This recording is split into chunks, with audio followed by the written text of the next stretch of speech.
थांब ग मूर्ख बिंडो का काय चित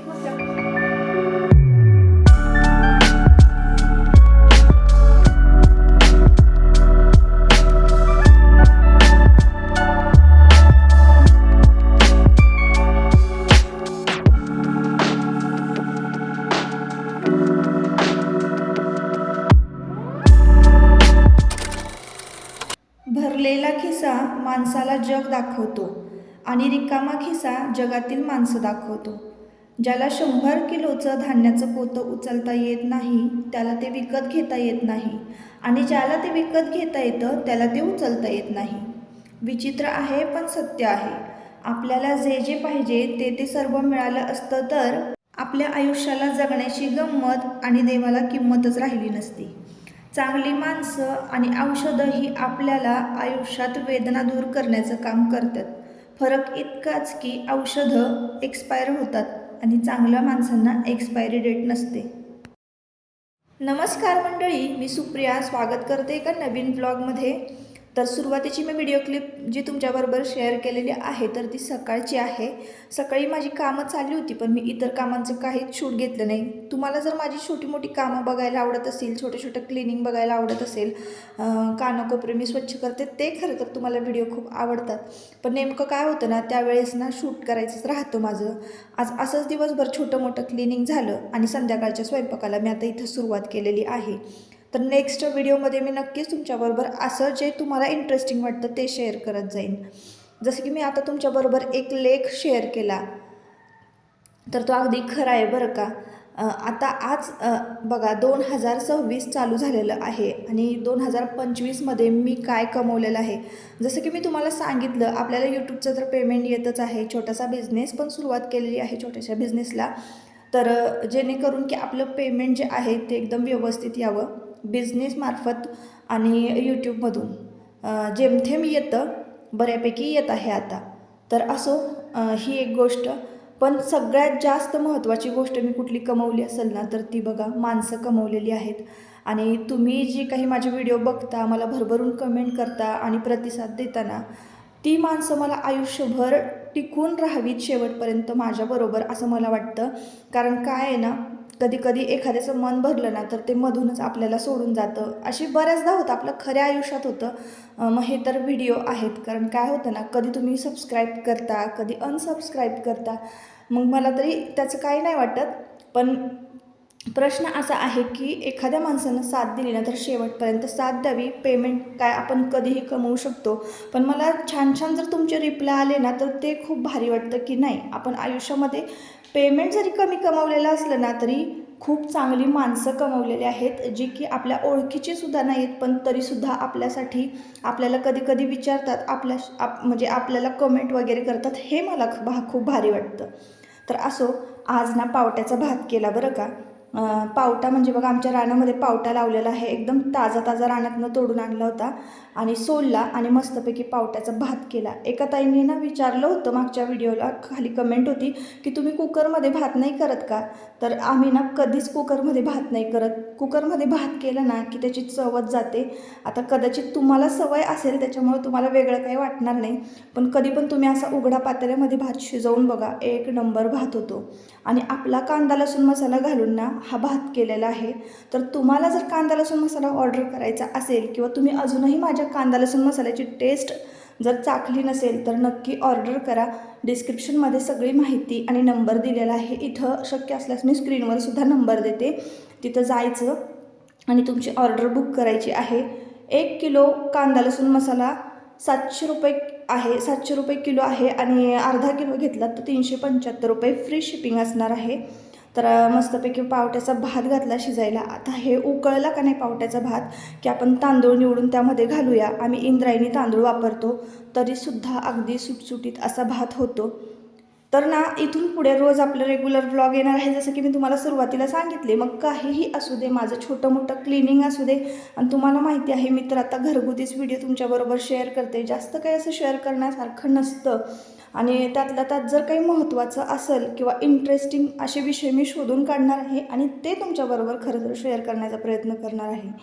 तर ना काय झालं, मी कधीच फळं खात नाही, पण आता ठरवलेलं आहे की इथून पुढं फळं पण खायची, कारण लहानपणापासून कधीच फळं खात नाही, मला आवडतही नाही.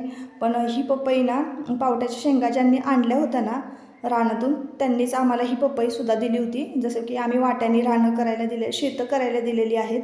आता कोणाकडं शेत म्हणत असतील, कोणाकडं रान म्हणत असतील, तर शेतं राना म्हणजे हे वाट्याने करायला दिलेले आहेत ना, तर ते बाबा घेऊन आले होते पपई, पावटा, पालक वगैरे हे सगळं. तर बघा पावट्याचा भात कसा झालेला आहे, एकदम मस्त सुटसुटीत. आणि तुम्ही कांदा लसूण मसाला घालून जरी केला, किंवा कोणी कोणी हिरवी मिरची घालून सुद्धा करतं बरं का, कोणी कोणी लसूण खोबरं वापरतं, तर मी इथं कांदा टोमॅटो वापरलेला आहे आणि एकदम टेस्टी झाला. त्यानंतर भात झाल्यानंतर ना इकडे लगेचच मी चपात्या लाटायला घेतल्या. आज दिवसभर ना मी खालीच होते, मशीन काम चालू होतं माझं. आणि मग त्यानंतर ना इकडं चपात्या लाटायला आले, पीठ मळून घेतलं. तर काय होतं आहे ना, सध्याचं रुटीन असं आहे की आता नवीन वर्ष चालू झालं आहे ना, तर प्रत्येकाने संकल्प केलेला आहे की माझं हे काम मी करीन. म्हणजे प्रत्येकाने ज्याने त्याने आपापल्या घरी म्हणजे आपापलं ठरवलेलं आहे. तर तुमच्या दादांनी पण ठरवलेलं आहे त्यांच्या हेल्थकडे लक्ष द्यायचं. आयुषनं ठरवलेलं आहे की तालमी कधी बुडवायची नाही, तर असं सगळं आहे. तर तालमीला त्याला जायचं असतं, तो तिकडं झोपायला जातो. तर 9:30च्या आत ना स्वयंपाक सगळा झाला पाहिजे आणि 9 वाजता आपण जेवायला बसलो पाहिजे. म्हणजे तो 9:30 वाजता तिकडं झोपायला जातो. आणि मग सकाळी त्याचं काय एक्सरसाइज किंवा काय असतं, तर ते सकाळी 4 वाजता उठून सुरुवात करत असतात. तर असं रुटीन आहे सध्या, म्हणून मला स्वयंपाकसुद्धा संध्याकाळचा लवकरच करावा लागतो. तर आता चपात्या इथं मी पीठ मळून लाटून घेतलेला आहे आणि चपात्या पण एकदम छान होतात बरं का.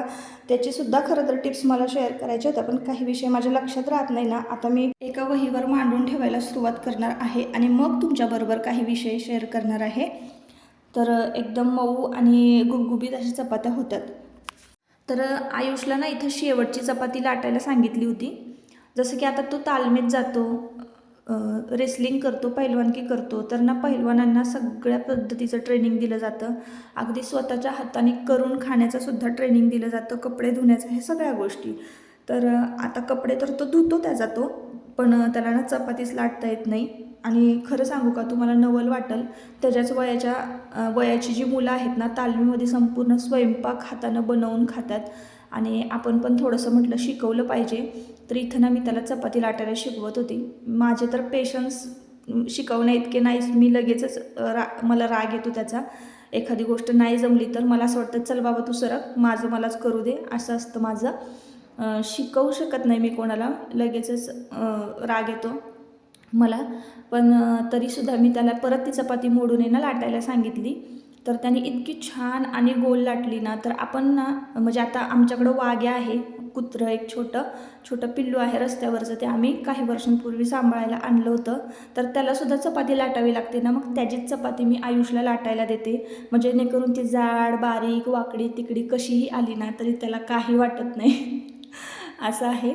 तर त्याची चपाती आम्ही आयुषलाच लाटायला देतो, म्हणजे आयुषची पण प्रॅक्टिस होती आणि वाघ्याचं पण पोट भरतं. तर असं आहे. मग मी त्याला व्यवस्थित उचलून लाटायला शिकवली. मम्मी जरा नाजूक हाताने लाट ना. मम्मी ऐक की 2026ला दिवाळी असली की नाही, शाळेच्या सुट्टी असल्या तर जाऊ अमेरिकात. बस जाऊ अमेरिकेला. स्पायडरमॅन दिसेल कितना लाट, एवढा. जरा पीठ टाक त्याच्यावर.